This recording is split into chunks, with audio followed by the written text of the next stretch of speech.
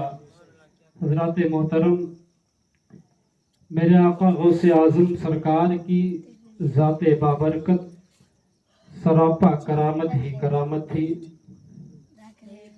حضرت شیخ علی بن نصر رحمۃ اللہ تعالی علیہ فرماتے ہیں کہ میں نے کسی ولی کو حضور غوث اعظم سے زیادہ کرامت والا نہیں دیکھا. لوگ جس وقت آقا غوث اعظم کی کرامت دیکھنا چاہتے تھے اسی وقت دیکھ لیتے تھے. اس طرح اللہ نے انہیں طاقت و قوت عطا فرمائی تھی. ایک مرتبہ میرے آقا غوث اعظم سرکار اپنے چند مریدین اور ساتھیوں کے ساتھ ایک گلی سے گزر رہے تھے تو کیا دیکھتے ہیں کہ راستے میں ایک مسلمان اور ایک یہودی آپس میں جھگڑ رہے ہیں. میرے آقا غوث اعظم سرکار نے جھگڑنے کی وجہ پوچھی کہ تم لوگ آخر کیوں جھگڑ رہے ہو؟ تو مسلمان کہنے لگا کہ حضور یہ عیسائی کہتا ہے کہ حضرت عیسیٰ علیہ السلام تمہارے نبی سے افضل ہیں. اتنا سننے کے بعد میرے آقا غوث اعظم سرکار نے فرمایا کہ اے عیسائی تو یہ تو بتا کہ کس بنیاد پر تو کہہ رہا ہے, کس وجہ سے کہہ رہا ہے کہ حضرت عیسیٰ علیہ السلام حضرت حضور صلی اللہ تعالی علیہ وسلم سے افضل ہیں. آخر کیا وجہ ہے کہ تو حضور صلی اللہ علیہ وسلم سے زیادہ حضرت عیسیٰ علیہ السلام کو افضل بتا رہا ہے؟ تو وہ عیسائی کہنے لگا کہ اے آقا غوث اعظم, میرے پیغمبر حضرت عیسیٰ علیہ السلام مردوں کو زندہ کر دیا کرتے تھے. اتنا سننے کے بعد آقا غوث اعظم سرکار نے فرمایا کہ اے عیسائی, میں نبی نہیں ہوں بلکہ اسی نبی کا نبی آخر الزمان کی آل میں سے ہوں. میں اولاد نبی ہوں, میں اولاد علی ہوں, میں اولاد نبی ہوں. اے عیسائی, میں نبی تو نہیں ہوں لیکن میں ان کا امتی ہوں. اگر میں مردے کو زندہ کر دوں تو کیا تم میرے نبی کے فضیلت و برتری کو تسلیم کر لے گا؟ اتنا سننے کے بعد وہ عیسائی کہنے لگا کہ اگر آپ مردے کو زندہ کر دیں تو ضرور میں آپ کے نبی کی فضیلت و برتری کو تسلیم کر لوں گا. اتنا سننے کے بعد میرے آقا غوث اعظم سرکار نے فرمایا کہ مجھے قبرستان پر لے چلو. وہ عیسائی میرے آقا غوث اعظم کو ایک قبرستان پر لے جاتا ہے. میرے آقا غوث اعظم سرکار جب قبرستان پر پہنچتے ہیں, میرے آقا غوث اعظم قبرستان پر کھڑے ہیں اور قبر کے اندر کے مردے کو دیکھ رہے ہیں. حضرات, میرے آقا غوث اعظم نے فرمایا کہ یہ انسان جب دنیا میں تھا تو گانے بجانے کا کام کیا کرتا تھا. اگر تو چاہے تو یہ گاتا بجاتا ہوا اٹھے. اتنا جب یہ جملہ میرے آقا غوث اعظم سرکار کی زبان مبارک سے وہ عیسائی سنتا ہے تو حیرت سے چہرہ تکنے لگتا ہے اور کہتا ہے حضور اگر ایسا ہو جائے تو اور بہتر ہے. میرے آقا غوث اعظم سرکار فرماتے ہیں قم باذن اللہ, اے مردے اللہ کے حکم سے زندہ ہو جا. جیسے ہی آقا غوث اعظم نے جملہ فرمایا وہ مردہ زندہ ہو کر اٹھ کر کھڑا ہو جاتا ہے. سبحان اللہ سبحان اللہ سبحان اللہ سبحان اللہ. کیا کہنا واہ واہ واہ خوب. وہ کہہ کر قم باذن اللہ جلا دیتے ہیں مردوں کو. بہت مشہور ہے احیاء موتا غوث اعظم کا. بے شک سبحان نہ مسجد نہ بیت اللہ کی دیواروں سے پیدا, دین ہوتا ہے بزرگوں کی نظر سے پیدا. حضرات,